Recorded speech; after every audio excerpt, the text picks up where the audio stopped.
Olá, querido amigo, querida amiga. Estou passando por aqui para compartilhar com você o último tema da série Lições Aprendidas de Mateus, capítulo 6.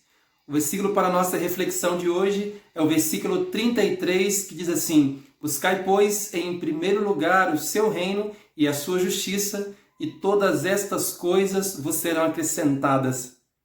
Esse texto nos ajuda a definir o que deve ir em primeiro lugar, o que deve vir primeiro.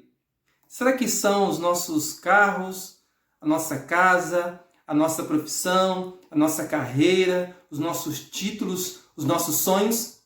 Embora todas essas coisas sejam muito boas, o texto diz que a nossa prioridade deve ser o reino de Deus.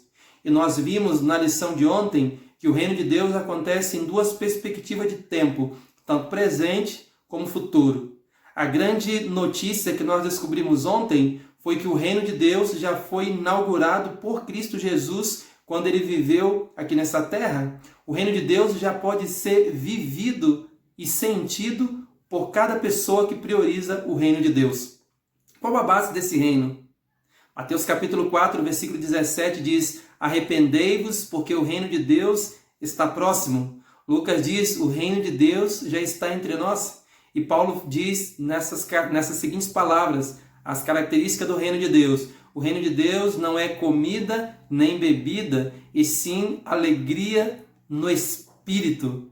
Nós já podemos viver o reino de Deus enquanto aguardamos o reino eterno chegar.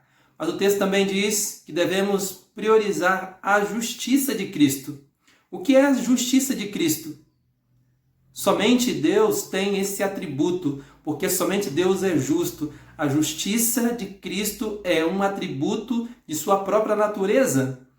Romanos capítulo 1, versículo 17 diz que a justiça de Deus se revela no seu evangelho. Então nós podemos viver o reino de Cristo, viver a justiça de Cristo aqui nessa terra, priorizando aquilo que é eterno. Você tem dificuldade para priorizar essas coisas eternas, o reino de Deus, a sua justiça, a sua palavra, a sua vontade? Você tem dificuldades para priorizar as coisas do eterno?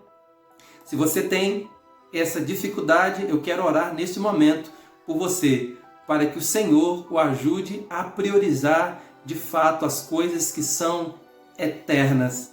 Querido Deus, abençoe essa pessoa que está acompanhando esse vídeo, para que ela priorize aquilo que é eterno.